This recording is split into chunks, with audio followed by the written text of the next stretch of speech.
What started at 68 is down to 16.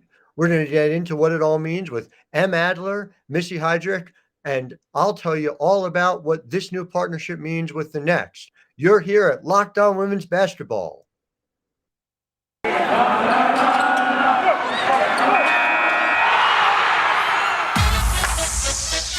are Locked On Women's Basketball, your daily podcast on women's basketball.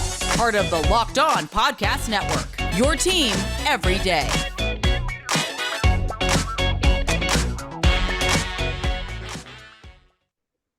And we are here live talking to you about women's basketball every day. That's right. Our partnership with The Next, and you can follow us at The Next Hoops or thenexthoops.com. We have over 100 reported pieces just this month. We cover the game 24/7, 365. And so I am extremely grateful to Nick Angstadt, to Ross Jackson, to seeing what this can be. David Locke, who first gave me this opportunity now almost 6 years ago, taking women's basketball coverage to the next level. We're going to be here 5 days a week starting April 11th. But before we do that, we've got a tournament to cover. So I talked to Em Adler about NC State, all things in the Bridgeport region. Missy Heidrick's going to be down in Wichita for us this weekend. And we had a conversation about Louisville, Tennessee, South Dakota, Michigan. Going to be really interesting all weekend long. Locked On Women's Basketball is brought to you by Bet Online. BetOnline.net, place where you can get all of your sports gambling needs met. But for me personally, as somebody who believes there needs to be equality in terms of women's basketball compared to men's basketball, that matters not just in terms of overall coverage, but in relative to how fans can bet on the games too, if that's something they're looking to do. South Carolina, very interesting. The odds-on favorite to win right now. UConn right behind there at a plus 325, where I see the value, quite frankly. Maryland has a great matchup coming up against Stanford. If Maryland prevails, I think they have a clear path to possibly winning it all. Maryland's a plus 5,000 right now. So that really stood out to me. Make sure you go to betonline.net, check things out. You can get it on your desktop. You can get it on mobile. betonline.net, where the game starts. And we are back here at Locked On Women's Basketball. I am very excited to be joined by Em Adler, who does basically everything at the site. I mean, Em does a daily briefing, which is just must read. And I have the delight of editing at the start of our day. Em covers the Seattle Storm for us. Em covers the WNBA draft. I don't really understand how you do everything you do, Em, but thank you for all of it. Well, thank you for having me on. It's wonderful to expand my ever-growing list of responsibilities. Well, let's start with another one of them, which is that you were at NC State this past weekend. NC State plays in a mid-major conference, right? The Atlantic Coast Conference. Is that correct? Let's see. I believe the ACC led the country in NCAA tournament berths. Oh, that's nice. So making strides towards the Big East. I'm glad to hear it. But our conference battles aside, what did you see out of NC State this weekend? The offense looked to be damn near unstoppable. Yeah, they are clicking on all cylinders. One thing that was really nice that they had, which they haven't had for a little while, was Gavin Johnson was just making it rain from the field. She went 5 for 10 in the game, hit all 5 for threes after basically spending about 2 months hitting nothing, which, I mean, that's huge for them. That takes them from a 6-7 player rotation into an 8 player rotation with an elite scoring guard coming off the bench. Yeah. And it just puts them in position to do things that they haven't been able to do before. Everything's clicking on all cylinders. Like I said, Elisa Cunane she looks better than she ever has, and she looks just more stable and better on both ends. Mm-hmm. Their guard play has been incredible. Reina Perez is on a tear, and this is the right time to look like that. Yeah, Cunane only had to play about 13 minutes, if memory serves, in the Kansas State game. Do you think that's a huge advantage for her to come in rested, coming into these vital games this weekend in Bridgeport? I think for sure. I think for sure. It certainly can't hurt them. You have 3 or 4 days off. I think most teams are going to be fairly decently rested, but I don't think it could possibly hurt. And plus, it gave a lot of successful minutes to her backup, Camille Hobby, Mhm. and that's just more experience. You talked about Diamond Johnson, and obviously, we had Diamond Johnson up here. I'm coming to you from Jersey, and Diamond Johnson was here at Rutgers.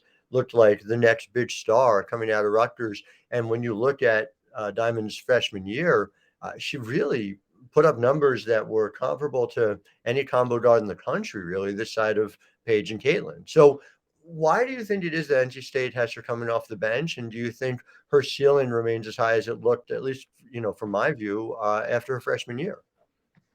So first things first, she's coming off the bench because NC State is starting a fifth or sixth year grad student at point guard in Reina Perez. She's incredibly steady. She's a really good shooter, and her floor game is excellent. And she just has that experience with the team. This is her second year there, and Mhm. there's no reason not to have her start. At the two spot, you got Kai Crutchfield, who is one of the premier 3D players in the entire country. Mhm. She hits close to 40% from three and is also one of the better perimeter defenders that there is. And then Diamond Johnson's just too small to play the three. Not that Jakie Brenton at the three isn't good anyway.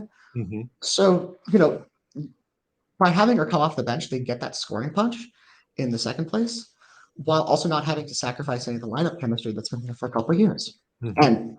And to your second question, yeah, her ceiling is as high as it was last year for sure. I mean, there just aren't guards who have that crossover, who have that step back, Yeah. and who have that passing vision while being able to shoot as well as she can. Yeah, I mean, Diamond Johnson, just sky's the limit. I totally agree with you. Now, NC State faces a really interesting matchup. Again, it's a battle of mid majors. You got NC State versus Notre Dame, two ACC teams. Really good to see plucky little programs like that coming through here and getting the opportunity to play. Both of them have been absurd, off the charts offensively. Notre Dame scored 108 points in their second round win. What are we looking at in terms of what this game is? Is it a 98-96 final, or do you think that NC State, which clearly has been one of the best teams in the country all year, joking aside about the mid-major status, has the clear upper hand in your view?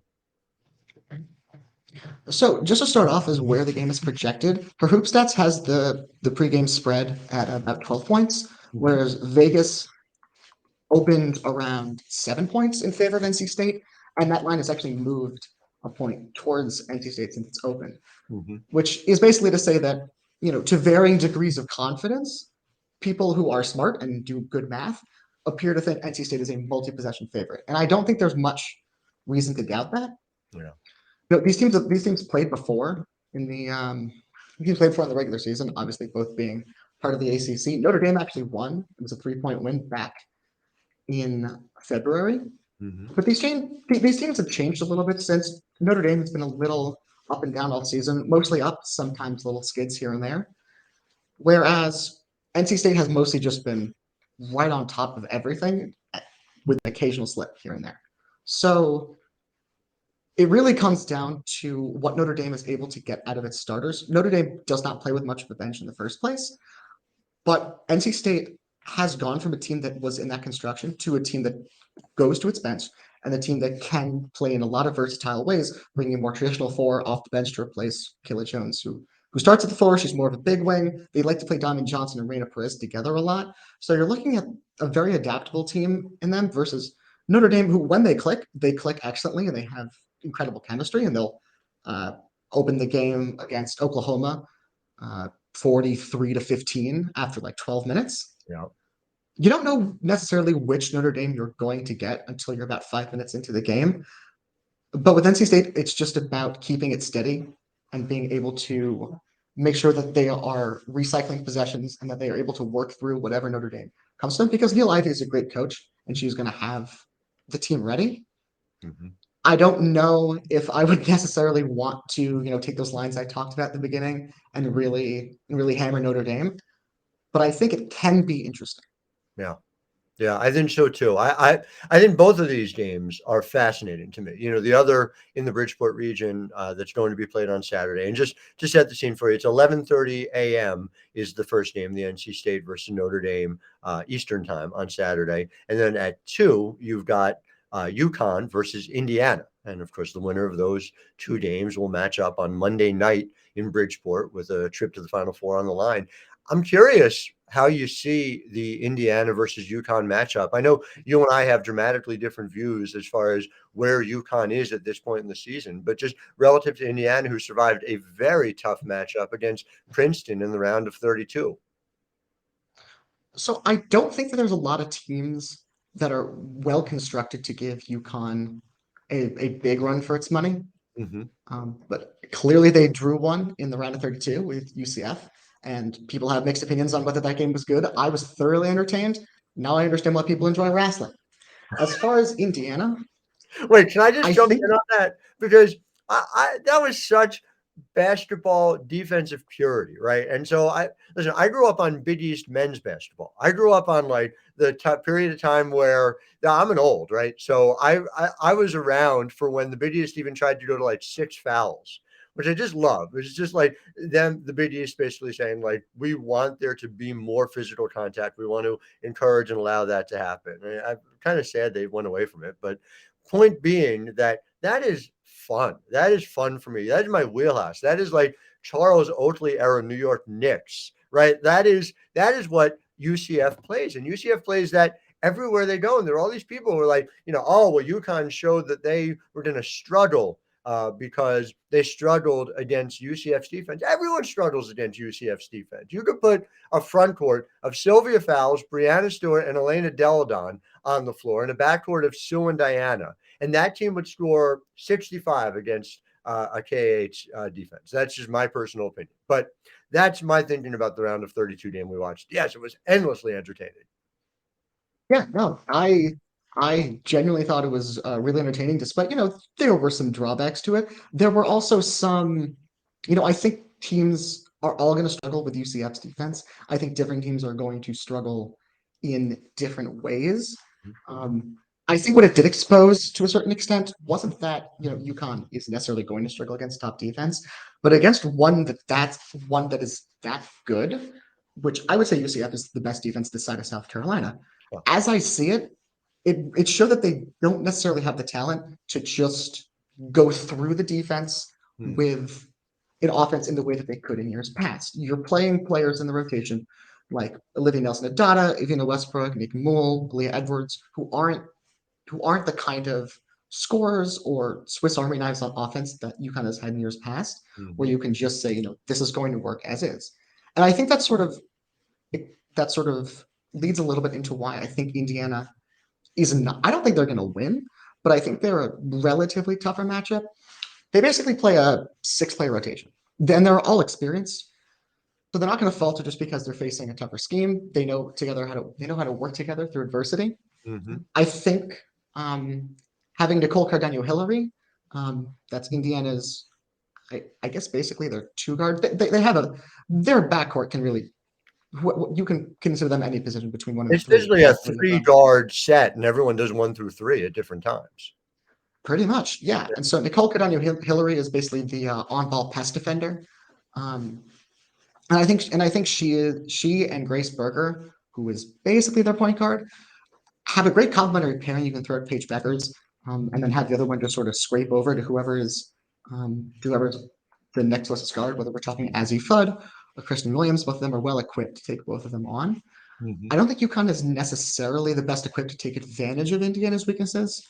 Alexa Gulbe, they're big at the 4, her limits. Mackenzie Holmes, their center's defense it's not great. It's fine. I think Indiana's pretty good at their hedging scheme, and that's probably the best way to stop UConn from getting their scores downhill. And for the most part, I would expect Azzy Fudd to have fewer just wide open backside catch and shoot opportunities than she's had in recent games. Yeah. So I think that'll slow the game down in the way that Indiana wants it to, and at least give some opportunities. AZ needs to have a big game. She had 4 threes against Central Florida, and she's going to have to do something similar. 4 for 4. Yeah. So, I mean, it was obviously the difference in that game, which turned out to be a 5-point margin. And so, between her, I do wonder what you get out of Olivia Nelson-Adada. I know UConn fans do as well. Liv is somebody who's worked hard at improving her game. And I don't know that we've necessarily yet seen the type of shooting range that allows things to open up in the middle, which has been something Liv has been working on steadily since her freshman year, quite frankly. But the other part of it, and you spoke, she didn't even mention Allie Patberg, the fact that she's in her 31st year at Indiana, which is the kind of continuity you very rarely see in a college or, quite frankly, even in a corporation where you're given a gold watch. And so for Allie Patberg to be there as long as she is and to help steady things is one thing. But Grace Berger, I don't know.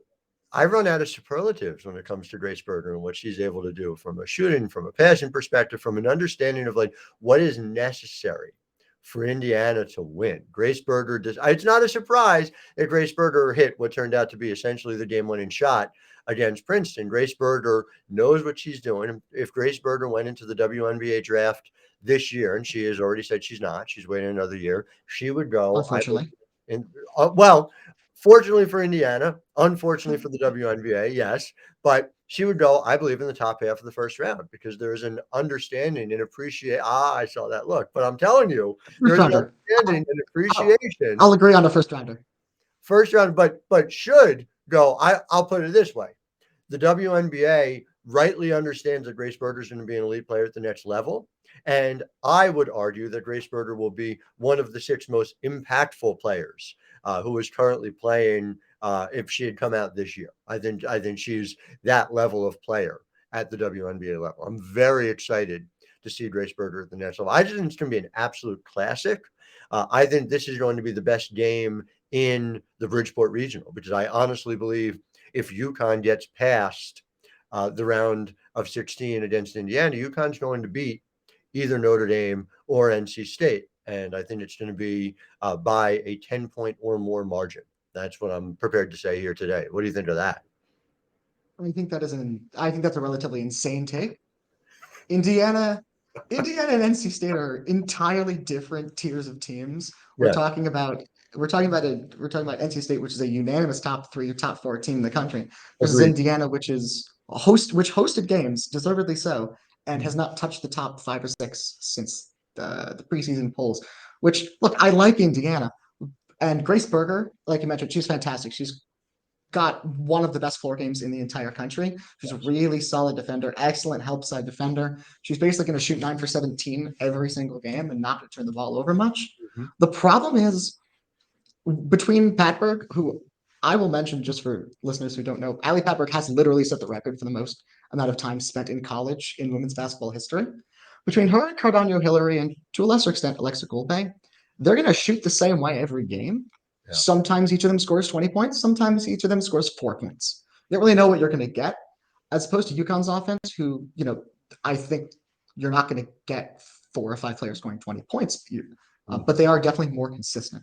So I think that's something to look out for in the game. And if they advance, their game against NC State is going to be great. I would love that matchup. Although I would definitely not be betting UConn to take a 10-point spread.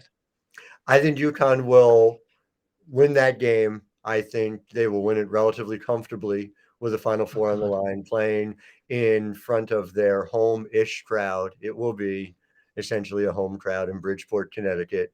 But state fans travel. They do. Listen, people are going to be all over me about this on the NC State side, and rightly so. But that is where I see it, and it'll be interesting. And certainly, I have a lot of respect for Wes Moore and what he's doing.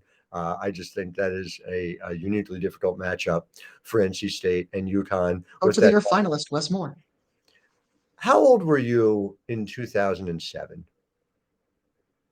Probably 7. Okay. All right. I have 2 children now, one of whom is about to turn 12. I had 0 children back in 2007. I had been married a year, a newlywed. We're now an old married couple going on 16 years. That was the last time UConn didn't make the Final Four. The next time that I want to say that I think UConn's not making the Final Four will be after they fail to make the Final Four. Someone's going to have to prove to me that they can keep UConn out of the Final Four before I see it happening. That's my UConn take. That's my relatively insane, as you put it, UConn take. Take me through it. Last thing before we go. Just do you think that the ACC, having made these strides, has an opportunity to move into the Big East class come next year? That's a good question. Here's what I'll say. UConn left the American for the Big East this year, Yes. and I don't have UConn's schedule up, but I think it's safe to say that they played over 20 games against the Big East this year, correct? Mm-hmm. This year, the American Conference has played UConn twice. Across the entire season, the American and the Big East have played the same number of games within 3 possessions of UConn as the Big East. Mm-hmm. The American, so you're talking specifically. 2 games. The American is 2 for 2 in keeping games within 3 possessions against UConn. The Big East is 2 for 20 something. Which teams are those in the American? Was that Tulsa who held them to within 3 possessions? Was that East Carolina, or was it the 2 really good teams in the American? It was USF back in November. Very good team. Very good team. Jose Fernandez, NCAA tournament team, and then UCF. Mhm. Yes. Criminally underseeded. I should not have been a 7. Correct. Ridiculous that Yeah, it was a 7. absolutely. Big East had 4 tournament teams. That Somehow, speaks, yeah. that speaks to UConn's greatness. One of them got absolutely clobbered by Dayton. They did. That was a rough night for DePaul. Villanova played very tough into the second round. Beat BYU onto the second round. Yeah. Played They've been Michigan really hot to end the in season. Ann Arbor. No, got healthy. Maddie Sievers was back in at full strength. Denise Dillon. Maggie Sears has been healthy since December. November and December relative to March for these teams, they're a lifetime. They're a lifetime of difference. They are. Villanova's on the rise. That's a program I love. You could do the same thing for Moon Urson's Tulane. That is very true. That is a very good point. All right, Em Adler, how do people follow you? Because they should. Because you are a ride on Twitter, by the way. So obviously, support the Next. Follow our stuff. You can read all my daily briefings, which are essentially 600 to 800 words that I write at 2 a.m. every day. And you can see exactly how delirious I am at those hours. More importantly, you can see how delirious I am at all hours of the day on Twitter at EM_ADLER. That's M_Adler. I might be tweeting about the Denver Nuggets, but probably I'm just tweeting about whatever random game I'm rewatching that day, along with various highlights of Emily Anxious passing or Zaya Cook hitting stupid shots. And thank you for shining the light on lesser conferences like the ACC. We really appreciate it. Thanks so much for having me. And we're back here at Locked On Women's Basketball, and I'm very excited to be joined by Missy Heidrick, our national NCAA correspondent, talking about all things college basketball. We have a lot of different things to get into, including coaching change in terms of the Wichita bracket, where Missy's going to be. Missy, so great to be with you. Hi, it's so good to be here. Thank you so much. So let's talk first of all about Wichita and just take us through, like, what is the city like? What is the experience going to be like as you go there for what is the regional, the Sweet 16 and the Elite 8? Well, I think the nice part about Wichita is it is easily accessible for a lot of people, so you can fly directly into Wichita, Southwest American, everything. So folks that are coming from Louisville and Tennessee, et cetera, it's going to be easy access.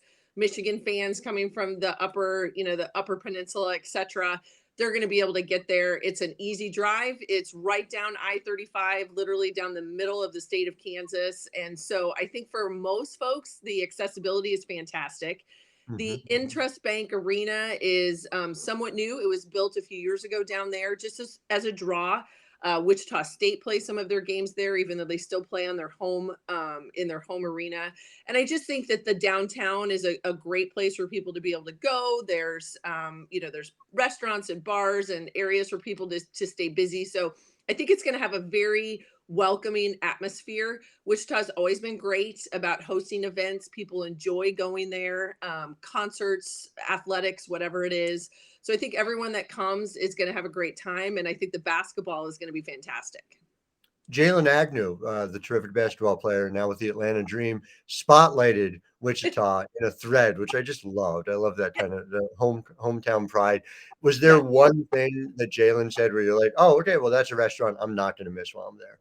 No, I don't know if it's been a while since I've actually been to downtown and like walked around and seen it. So I do know that there's a couple little hidden gems down there, which I'm Mhm. certain some of these folks are going to find. But you will not be without good food. And anybody that's passing through on I-35, you can stop off in Kansas City and get your barbecue on the way. That's what I would say. Very nice. And so at JAYLYN_Agnew, AGNEW, if you want that full guide as well. But yes, the barbecue along the way, that is a Yes. clutch idea. Perfect. And then, of course, there's, in addition to the barbecue and restaurants, I understand there's basketball as well being played on Saturday. And the two matchups are really tasty and in different ways. You know, you have number one Louisville versus number four Tennessee, a couple of blue bloods. And then, of course, you got number three Michigan taking on number 10. I'm saying number 10, but clearly should not have been a 10 seed, South Yeah. Dakota. So, in terms of what are you looking for out of Louisville versus Tennessee? What do you think is going to help decide which of those two teams moves on to the Elite Eight? Well, I think it's really interesting when you look at the Tennessee Louisville matchup because, Tennessee can be very, they run a lot of sets. And Mm. so, and they can slow things down. They've won a lot of games with their defense. They're still kind of molding themselves because of all of the injuries and the upheaval within their roster that they've had. And I think Kelly Harper has had to kind of be a master of chess in terms of moving people around and figuring out what those lineups look like. But on the flip side, you've got Louisville, and they'll just go up and down as much as they want. They're just going to go as they can. And they defend too. So this could very well be high scoring, but it could also just be a slug match in terms of defensive philosophies and how you get people stopped. I would look for Louisville. They're going to want to get out in transition. They know that they can attack this Tennessee team, force them into some easy buckets, whether that's turning it up with their defense. I think right now they're causing almost 20 turnovers a game. So if you can force Tennessee into turning the ball over, now I've got easy runouts and I create offense with my defense and it gets simple. For Tennessee, this has got to be much more of, I think, a methodical half-court execution game where they've got to get those high-quality shots and then understand what the assignment sound defense is. That's really where they've been at their very best. You think about the big shots that were made in that Belmont game and how Belmont stayed in it. It was with their defense too, and they just didn't give up anything easy. So I think these are great matchups, and that's what you should get in the Sweet 16 and then headed into the Elite Eight is you're looking for really good basketball. I mean, it's just to get this at the Sweet 16 level, to get, blue bloods like this, to get Kelly Harper versus Jeff Walls in terms of Yeah. coaching. It's just there's a lot to be excited about. I mean, to your Yeah. point, to me, the critical player in this game is Emily Ensler. And the Yes. fact that, she has 12 steals through 2 games in the NCAA tournament, and Emily Ensler creating havoc, grabbing rebounds and given the opportunity, to me, is ultimately the matchup that I think is most difficult for Tennessee to counter. Absolutely. And she can score. That's the other thing. So not only is she such a great defensive player, but she's a threat offensively. So she can pull you off the lane, maybe take you out to 15, 16 feet. So now all of a sudden you got to make a decision about how you want to guard her. Are you going to give her that shot? Or are you going to let her put it on the floor? Those are the things that Tennessee has to deal with. I think one of the X factors for Louisville is Jacie Hoyt. She started every game for them this season out at the guard. And so, when you come from Vanderbilt, where she was just a high prolific scorer and hasn't necessarily had to be that this year, but that's experience. And as we can see in the tournament, what's happening here, experience goes a long way in these scenarios. And when you get into clutch time and having to make plays. So I think players like that can be really impactful when you get into the Sweet 16. And I think we saw that clearly with South Dakota as well, and just the level of experience they brought in with their big three, shooting better than 37% from three, each of them, really efficient and just defending so well against a Baylor team that has a lot of weapons. Do you think that ultimately South Dakota's experience is going to carry the day here? Or do you think Michigan, who has plenty of their own, Leah Brown and obviously Nas Hillman, looking to play on, how do you see this matchup playing out? Well, when you look at it on paper, I think these are two teams that are almost they're very much alike. Mhm. And I think people are going to say, well, are you really sure? I say, yeah, you have to start thinking about the experience factor. You take a Nas Hillman versus Hannah Shervin matchup. Well, they're both 6'2". They're both incredibly skilled. They are workhorses inside. They've been undersized post players pretty much their entire career, but Mhm. look at their numbers and look at what they do and look at their footwork and their ability to score. And they score through contact and traffic, and they'll step out and then they'll take you off the dribble. Those are things you just don't see all the time. So Yeah. now all of a sudden I start matching position for position. I think the size, I thought Nikki Collin had some very interesting kind of comments or outlook on that matchup with South Dakota. She said our guards at her Baylor guards just not that big.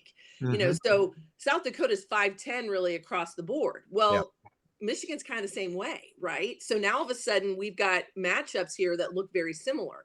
And these are going to be two teams that are going to run a lot of sets. You're going to see motion, tons of screening action, everybody crashing the glass. They're looking for second chance opportunities. When they can get out and run, they'll go, but they'll also get you in a secondary break where it's two passes, somebody's open in the corner, open three, because you don't get out and cover in time. So it's high basketball IQ. That's what I think this second game will be.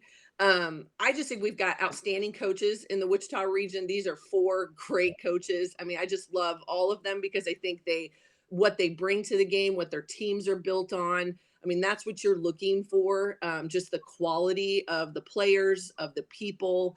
I think this is just a stacked region of really good women's basketball programs. There's just so much depth at this point that, when you get to the Sweet 16, everybody's here is Yeah. significant. I totally agree with you. Yeah. To me, the critical difference between these two teams and, we'll ultimately decide it is Michigan was 5th in the country in rebound rate. 5th in the country. Yeah. South Dakota, 239. Now, they did a very good job of limiting Baylor's edge on the boards. Baylor still, and this shocked me when you watch after, because it just felt like Baylor didn't get any second shot opportunities, but Baylor out-rebounded them, but it was only 40-32. They were able to keep that margin and then do the other things they were able to do particularly well, getting those shots. And even like you talked about the secondary break, that Yes. allows South Dakota to do as well as they did against Baylor. But if Michigan is crushing them on the boards, then it's not going to matter. If Michigan can have, a 20 rebound edge, then they're going to be able to blunt all the things that South Dakota does well. So I feel like that's where it's really going to be decided. And Well, yeah, go ahead. Well, I was going to say, it kind of comes back to the simplicity of basketball as well. If I can make shots on one end and I can get stops on the other, now all of a sudden they start to even out. And Right. it can be a game of runs. We've seen in multiple games over the course of the year for Michigan, same thing, where they've gotten down, they've gotten back in, or they've gotten up big on someone. Someone's been able to creep in by knocking down some shots. Foul trouble is always a question that you're going to have to think about because these are not overly deep teams. Puerto Rico's got a lot of talent on that bench, but she doesn't necessarily have to go real deep if she doesn't want to. Now, Nas Hillman picks up 1 or 2 early. Now you got to start again. There's that chess match. I got to figure out, okay, how are we going to use this? Do you buy some time? How do you weather the storm? So it could be a game of runs, but I think you're right. I think rebounding's got to be one of those biggest things. And I noticed in the Baylor game, South Dakota just was able to be more physical and more active, where they weren't necessarily maybe always in the right spot. But when you force a team into tougher shots, guarded threes, guarded jumpers, fadeaways in the post, now all of a sudden that easy offensive board isn't as simple because I'm not in good position. Right. And so when you force people and make them uncomfortable, they're out of position within the half court. And that makes a difference. South Dakota did that to Baylor. I think they're going to probably have to do the same thing against Michigan. No doubt about it. It's going to be fascinating. I can't wait to watch. Before I let you go, I want to highlight another story that you did. Obviously, women's basketball never stops. That's why we cover it 24/7, 365. And so over at Oklahoma State, there was a coaching change. Jacie Hoyt took over. And you had a really interesting piece, I thought, about some things Jacie had to say and some things Jacie didn't have to say. So take me through, if you could, just your reactions to that. And you can obviously read the piece over at thenexthoops.com. Yeah, absolutely. Well, being in Big 12 country, I've been around Oklahoma State really, my entire career, both as a player and as once I got out. And it's a program that's had a lot of historical success. You go back to the Big 8 days, early Big 12. Dick Halterman was the head coach and just was a program built on toughness. They won a lot of games. Gallagher Iba was a very difficult place to play, especially when it was smaller, only 6,000 plus, and that place was loud. Hmm. And we've also seen the trajectory of this program with some talent and people that have come in. And over the course of the last few years, it's had its bumps and it's seen the kind of the ups and downs. I think this is an interesting hire for Oklahoma State on a couple notes. Number one, this is a young coach. Jacie Hoyt turns 35 this spring. She's only been a head coach at a Division I program for 5 years. Mhm. She's had P5 assistant experience. And sometimes, we know that works. There are people out there all over the country that kind of landscape or that foundation can work. But I also think that there is something about this Oklahoma State program that I think has a lot of historical perspective to it. They are part of a tragedy that happened in 2011 that took Kurt Budke, the head coach at that time, and his assistant, including 2 others. And just kind of seeing Jim Littell be able to usher that program over the last 10 years through that was really amazing. Mhm. The one thing that I thought was missing from Jacie Hoyt's comments was she didn't really acknowledge much of that past in the history of this program.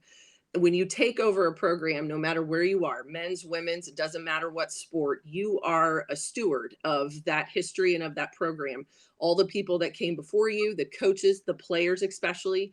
I think it's very important for student athletes to feel like they have a connection to their former program. Sometimes some people don't want that. They just want a little bit here and there. Some people want to be all in. You've got to give them a chance as alumni to do that. So I was a little bit disappointed that was not necessarily something that she really talked a lot about. She talked a lot about herself and her family. I think she has a vision for what she wants to do at Oklahoma State.